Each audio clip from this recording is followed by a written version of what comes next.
Good day, fans of Sports for All, viewers and listeners of Sports for All. And today, this morning, specifically this morning, Oleg's time and my time, we I have a guest. Our guest today is Oleg Isner. I hope I pronounced your last name right, Oleg. Issers. He is he is the co-founder and COO of Fightmatrix.com. Now, Fightmatrix.com is an MMA rankings website, and we will go more into that as we converse with Oleg. So, thank you for joining us, Oleg. Hey, pleasure to be here. Okay, so how did you how was Fightmatrix.com started? What was your thought process, and what were the challenges when you were coming up with the site? So I became a fan of MMA in the early 2000s, Mm-hmm. and around 2004, I started going on various online forums like Sherdog, and they had underground forum back then. Everybody on the forums is always talking about rankings, right? Right, right. Especially with the MMA, where the best fighters in the world often don't have a chance to fight each other because they're in different promotions. So rankings are important to kind of be able to tell who stands where, right? Yes, So yes. I had an idea to create a rankings website. The approach that I was going to go with initially is not didn't end up being what Fight Matrix is today, because by chance on one of the message boards I met my partner Jason, who Mm-hmm. already had a mathematical system for ranking professional MMA fighters. And it was based on ELO. I don't know if you're familiar, but yeah, ELO is like a mathematical rating system used a Okay. lot in tennis and chess, and Mm-hmm. I'm sure people have applied it to other sports. But what Jason did was he took basic ELO formulas and he modified them to kind of adjust to realities of mixed martial arts as a sport. And so when I learned about the system and I saw the results that it produced, I looked at it and I was like, hey, this is pretty good. This is probably better than Mm-hmm. I can come up with. And I said, why don't we make a website and publish this for everyone to see? So that was kind of how it started. So by 2008, we went live with our first set of published rankings.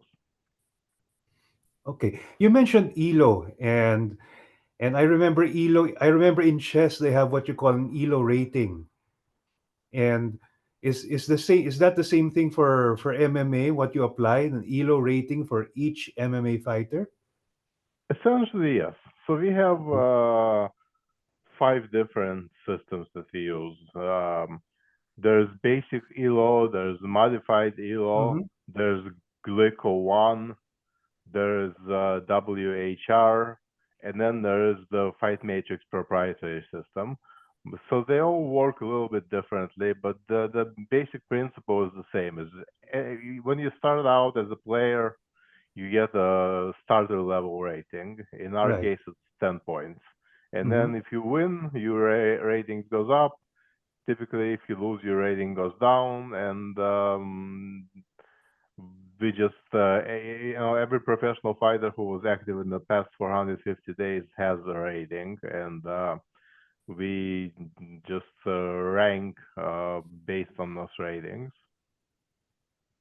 Okay, and that's pretty reasonable, right? You fight every. Please correct me if I'm wrong. You fight every 450 days, and that's reasonably. That's reasonable, right? And reasonably busy. That you stay active. You know, because you have to deserve your ranking, correct? There you just don't.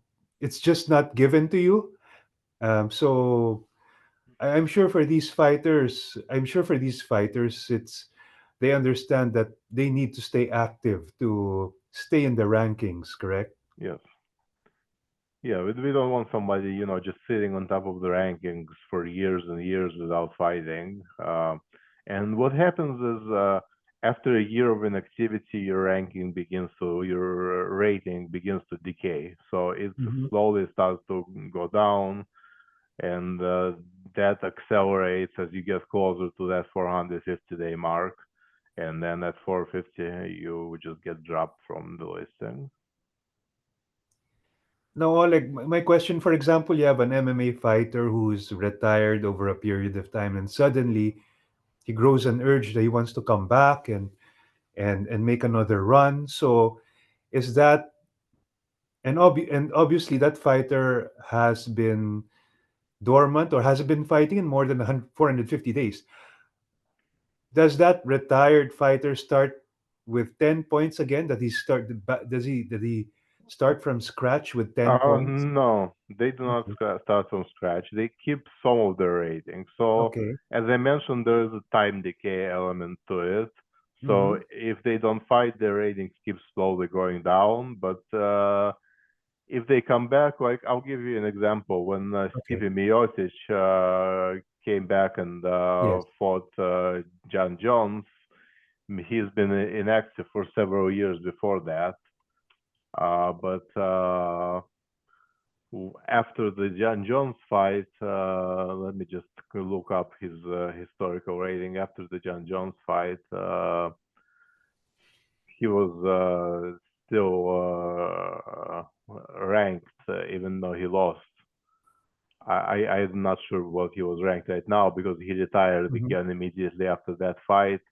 So his rating was really never recorded. So maybe not a good example. But I guess another example is when George St. Pierre came back against Michael Bisping and Mm-hmm. won. And he became immediately ranked number one in his weight class because he beat the champion. It doesn't matter that he's been inactive for several years. So he maintained some of his old rating, and on top of that, he came back and he finished the champion in 3 rounds or something like that, and that gave him enough points to be ranked number one middleweight at the time. Okay. So what is there a formula you use, Oleg? Is there a formula, an algorithm? I read on the website that there's no human intervention in the ranking system, that you use a a certain system, right? And so what is there a formula you use or an algorithm? Yeah, it's set of formulas and algorithms that kind of work together. And yeah, as you said, there is no human intervention. All we do is feed the fight results into Yeah. the system, and it produces the ratings. And the only thing that we sometimes adjust is which weight class somebody is ranked in. Like if we know that fighters going up a weight class or going down a weight class and they have a fight scheduled at that new weight class, we will most Mhm. likely rank them at the new weight class instead of the one that they're currently in. Okay. So, for example, Oleg, what if two fighters get together from different weight classes? Let's say a super fight. They get together on a catch weight. How do you rank that? So our weight classes are defined by ranges. So the Okay. catch weight will fall into one of the ranges for the weight class. So say for example, right now we have a fight coming up between Islam Makhachev and Yes. Jack Della Maddalena. Mm-hmm. So Islam is going up from lightweight Yes. to welterweight. Now our welterweight is between 162 and 176 pounds. So if the fight were at catch weight, if it were say 165 pounds, it would still be counted as a welterweight fight. So it all depends on what weight range it ends up falling into. Okay. Another question, Oleg.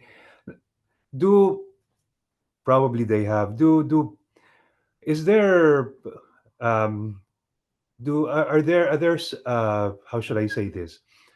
Are there betting sites or betting organizations that go up to you and say, "Hey, Oleg, we'd like to work with you"?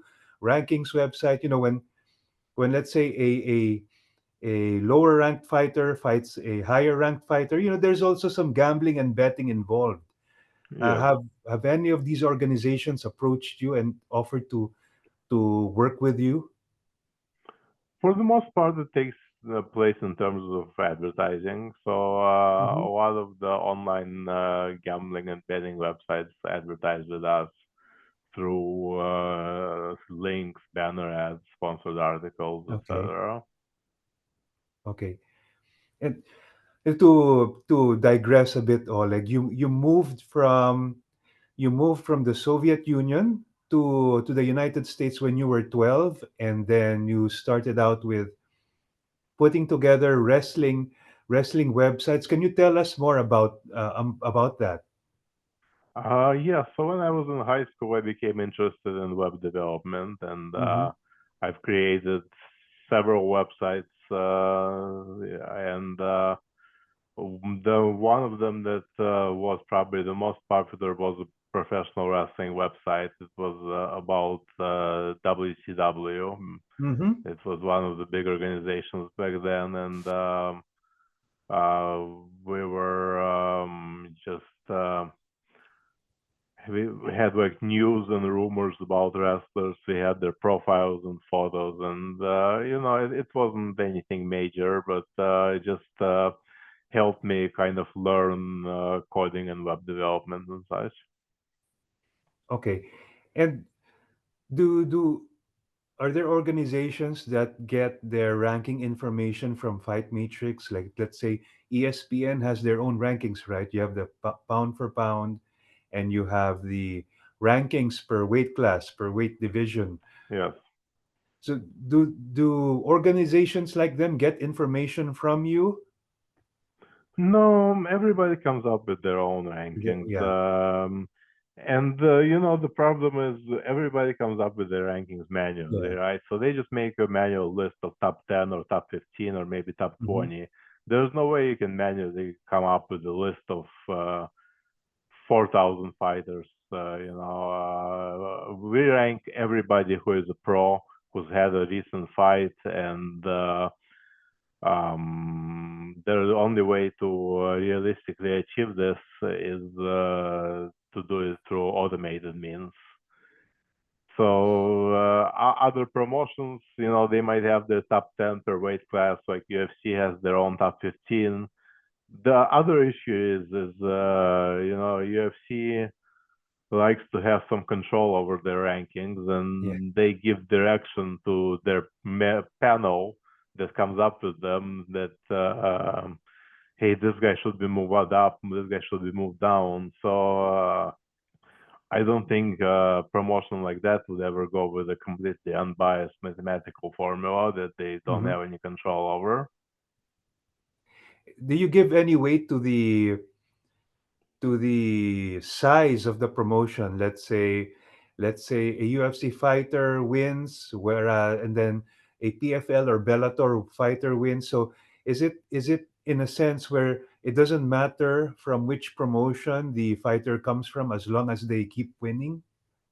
Yes, ultimately the promotion doesn't matter. The Hmm. only exception for that is if you are a UFC champion, you get a small bonus added to your rating if you're a current title holder.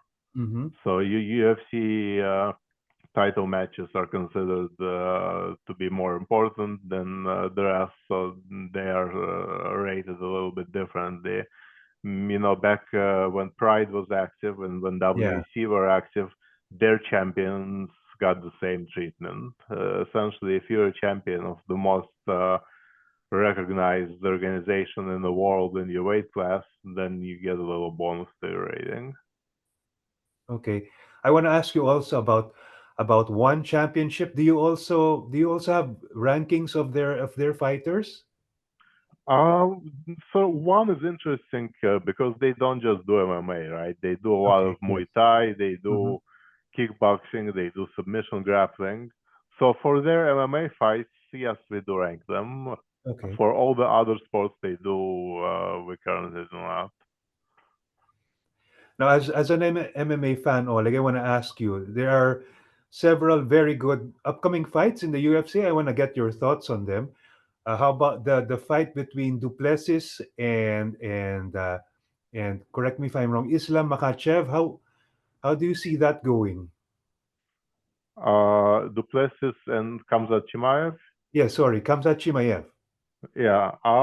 Actually, yes, I'm very much looking forward to this fight. It's a very interesting matchup of styles. One is just a wrestler who comes at you from the opening bell and immediately goes for submissions, and the other is a well-rounded fighter who is very big for his weight class, very strong, and very unorthodox and unpredictable, and has good cardio, which is something we haven't really seen Chimaev's cardio tested because most of his fights end so quickly that we never seen him in like a 5 round war. Hmm. So I can see this going two ways. I could see a quick submission from Chimaev in the first round or two. If he cannot finish the fight early, I think Duplessis will take over in the later round and either get a finish or a decision.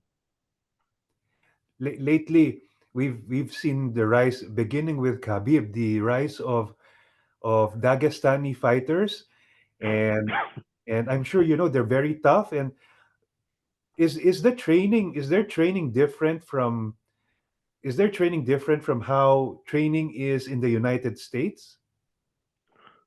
So one difference is that all the fighters from Russia, for the most part, Hmm. practice sambo, and Okay. sambo is a great base for MMA because it includes both grappling and striking. It's really the only martial art that is not focused primarily on one or the other, but mixes them both up. And these guys, since they're 4 or 5 years old, they're Yeah. studying sambo, so by the time they're teenagers, they already have a decade of experience in this martial art, which is basically almost like MMA, but just with some protective gear. Hmm. So I think that's what gives them a leg up on what people train in other parts of the world. Like most of the American fighters probably have a wrestling background from Yeah. collegiate wrestling. Most of Brazilian fighters have a Brazilian jiu-jitsu background. Yeah, I think the sambo background really helps the Dagestani and the Russian fighters in general. Hmm. Is there is there a distinction because between is there a distinction or like between sambo, judo, jiu-jitsu? All these are some especially jiu-jitsu. They're all grappling. They're grappling martial arts. Um, is there, in your opinion, is there a best wrestling or sambo versus judo or BJJ versus sambo? Is there a best among them for you? So nowadays you have to be well-rounded. You have to know everything. You Hmm. can't be a one-dimensional fighter and reach the highest levels of the sport anymore. Um, it's hard to say what's the best, but again, I will say that sambo, because it incorporates striking as well as grappling, Okay. is a stronger base for MMA than just judo or jiu-jitsu. Now, forgive my ignorance, Oleg, but is sambo exclusive to Russian fighters, or is that now being taught in the United States and other countries? It is being taught in other countries, but not. It's not that popular. Okay. In the United States, here there is a Brazilian Jiu-Jitsu academy on every corner, so Yeah. it's very very easy to find the place to train BJJ. But sambo, there may be a few instructors in this whole country who do it, and yeah, they're few and far between. For the most part, it's in the former Soviet republics is where they practice it. I also want to ask you, Oleg, how do you think Fedor Emelianenko would do in the UFC had that deal successfully gone through um, several years ago? So if he was still in his prime, like if it Hmm. was back in the Pride days, I think he would have dominated the UFC Yeah. because the UFC heavyweight division was not that strong at the time. But then when Pride folded, we saw some of the guys come over and have a hard time to adjust to fighting in the cage, have a hard time to adjust to now being drug tested, whereas Pride did not do that at all. Hmm. And we saw guys like Krokop or Antonio Nogueira sometimes struggle in their early UFC fights. So Fedor probably would have gone through the same process. But I still think he would have dominated the division if he was still in his prime, if he came over in the Pride years. Now, if he came over in like the Strikeforce and Bellator years, I think he was already a little bit over the hill, so he probably would still be a top five fighter, maybe, Hmm. but I don't think he would have been the champion in those years. What fights would you like to see, Oleg? So the ones I'm most looking forward to right now are Duplessis versus Chimaev, Hmm. Islam Makhachev versus Jack Della Maddalena, Aspinall, I just want to see him fight somebody. He's been inactive and waiting for John Jones for so long. Now that that's not happening, I just want to see him fight. And I guess he's fighting Cyril Gahn, which I don't know how competitive that fight will be. I don't Hmm. know if Gahn's heart is really into fighting. Sometimes it doesn't seem like Yeah. he's really into it. So I'll give that one to Tom Aspinall, but I just want to see him fight because he's been on the sidelines for a while. You know what? One fight I'd like to see at some point down the line is Tom Aspinall versus Derek Lewis. Yeah. Yeah, that might be interesting. Well, had John Jones and Tom Aspinall pushed through, can Tom Aspinall beat John Jones? I think he can. I think it would be Hmm. competitive, and I would never bet against John Jones myself and until he starts losing. So if that were to happen in any kind of reasonable amount of time, I'd still take John Jones. He retired, and then after 2 weeks, he announces, "I'm back." What does that do to the rankings? So he's not been active in 450 days, so it doesn't Yeah, affect the rankings at all. Either way, whether he says I'm retired or he says I'm still fighting, he still not has not had a recent fight. So he is not going to be ranked until he actually comes back and steps into the octagon for another fight. I want to ask you also, what let's say a fighter wins and then he tests positive for PEDs, so which becomes a no contest. What impact does that have on the rankings? So if a fight is retroactively changed in to no contest, Hmm. we go back and change it in our system, and Um, obviously, whatever impact that fight had on the rankings, we have to roll back, so to speak, pretend the fight never happened, because that's kind of what a no contest means. Is, Yeah, you it never treated the happened. fight as it never took place. So yeah, there will be some fluctuations when things like that happen in the rankings. Any plans, Oleg, to expand your rankings to other combat sports or even other sports? Possibly other combat sports. I'm not going to promise anything, but we have been tossing around some ideas. Hmm. So you never know what the future will bring. Are you? do you allow your rankings to be used by other organizations? Let's say, Oleg, we'd like to use your information, use your rankings as our rankings. Do you allow that? Yes, absolutely. Hmm. We encourage it. We'd love to be featured as the official ranking of some organization, and we've done that in the past. We've done it with Ryzen for some of their events where they feature their rankings. We've done it for the LFA slash Hmm. LFC promotion many years ago. So yeah, we would love to work with organizations if they have interest in our rankings. And how do you see MMA rankings evolving several years from now? Is how do you see it evolve from the current, current framework now, the technology? How do you see it evolving? So there were some rumors of Dana White working with Mark Zuckerberg to create their own computerized ranking system. I don't know Okay. if anything will ever come of that, but if it does, then we'll have some serious competition to worry about. Um, Okay. but yeah, I think the way of the future is probably something to do with AI. I don't know exactly how it will look or how AI will be used, but I have a feeling that in every aspect of our lives, it's going to become a factor.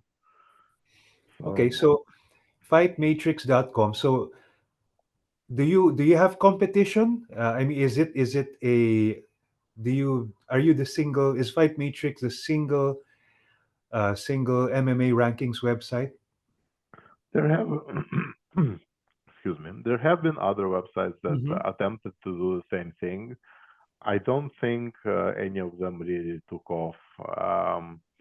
I know there's MMA-ELO.com. I am not positive if it still exists or not.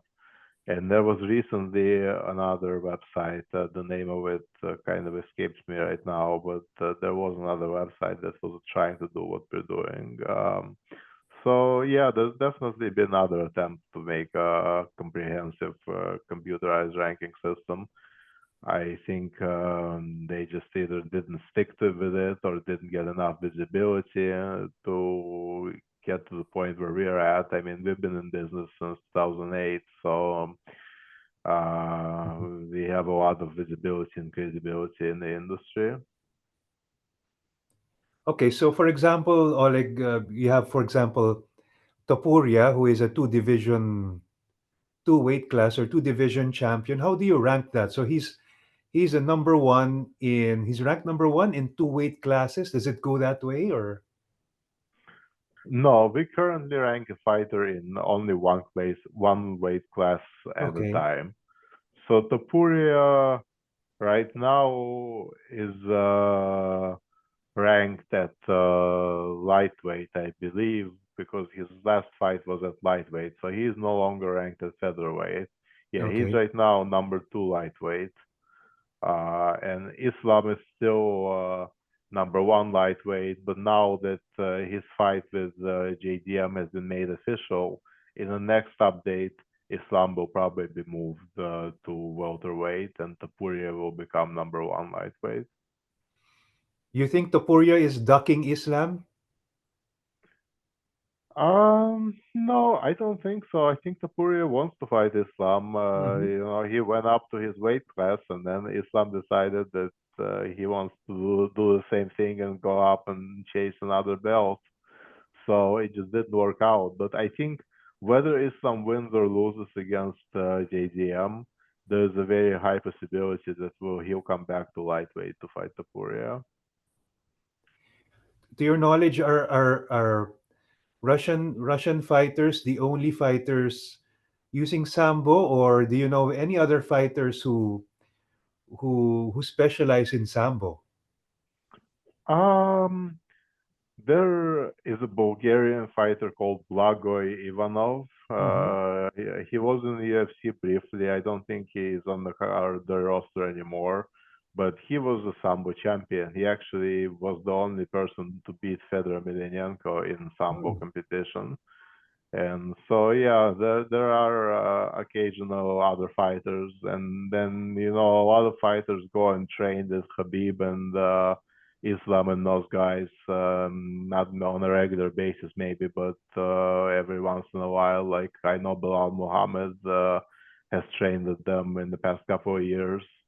So there are definitely some other fighters using that approach. Do you know some of these fighters, Oleg? Do you have friendships with some of these fighters? And I'm sure that doesn't affect the rankings, the MMA rankings. So the fighters, sometimes we interview a fighter and we will Hmm. stay in touch with them afterwards. Okay. Um, Nobody big, nobody on the UFC level. We haven't gotten an interview from an active UFC guy yet, but we're trying. We're working on it. Mhm.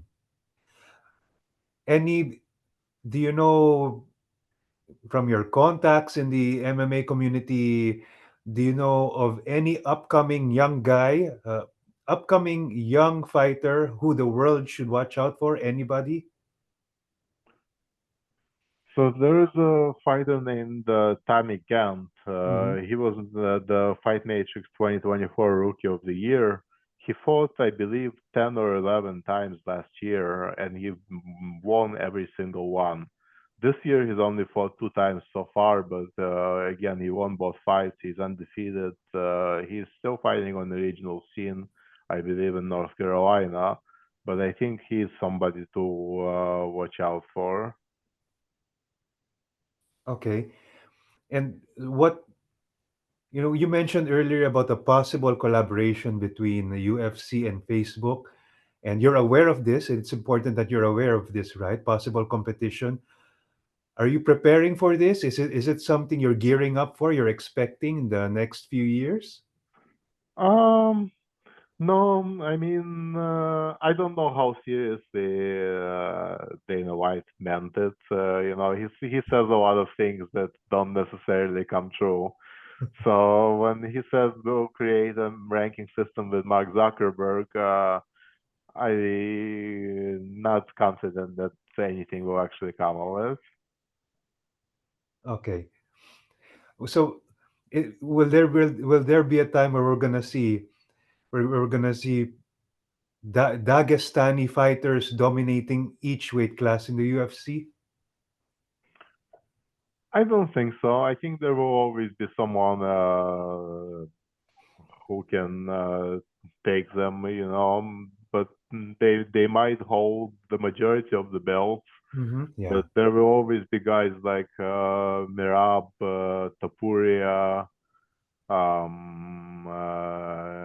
Aspinall. There will be champions in other divisions. I don't think we'll ever see all the Dagestani champions. Yeah, but there was a story before about Khabib wrestling bears. Is that true? Is that true, Oleg? You have. Yeah, it is. There actually have been videos on YouTube of him as a small child Okay. wrestling a bear cub, and I remember he was asking his dad, "What do I do if the bear bites me?" And his dad said, "Bite him back." You think if Khabib was still fighting, he would still remain undefeated? Uh yeah. I mean, the biggest competition for him right now would be Islam, and I don't think they would ever fight each other. Yeah, yeah. So Islam would probably move up in weight, or one of them would move up in weight. But eventually time would catch up to Habib if he stayed active. You can't remain undefeated forever, um, especially at the lighter weight classes. It's kind of hard to keep going past 35. Is that a sort of Unwritten rule among Russian fighters or Dagestani fighters not to fight each other? Is that sort of an unwritten rule? Um, it really depends on the fighter. Some of them Mm-hmm. have no problem fighting each other, especially on the regional scene in Yeah. Russia. Obviously, they have to fight each other all the time. But some are close training partners, so they will not fight each other. Like in case of Habib and Islam, they're cousins, and they were raised as almost brothers. Mhm. And yeah, there was no way those two would ever fight each other. Uh, my last question for you, Oleg, and again, I want to say thank you for your time. Thank you for coming on. And is there a difference between how Russians or Dagestanis do their MMA in comparison to the rest of the world, like the US or the Europeans? I think what it is they start young Mm-hmm. and they train hard. That's really the gist of it. Is they have the strong work ethic, and it's instilled into them from an early age. And kind of iron sharpens iron. They train with other Yeah. people who have the same mentality, and that's how they end up being the best in the world. All right. And on that note, Oleg, thank you so much for coming on. Thank you for your time. Very informative about MMA rankings and a lot of information. So thank you so much for your time and best of luck with fightmatrix.com. Thank you very much for having me on your podcast, and yeah, good luck to you as well. All right. And that's all the time we have, fans, listeners of Sports for All. Once again, we thank you, Oleg. He's the co founder and COO of fightmatrix.com. So until the next episode, everyone, so long. Goodbye.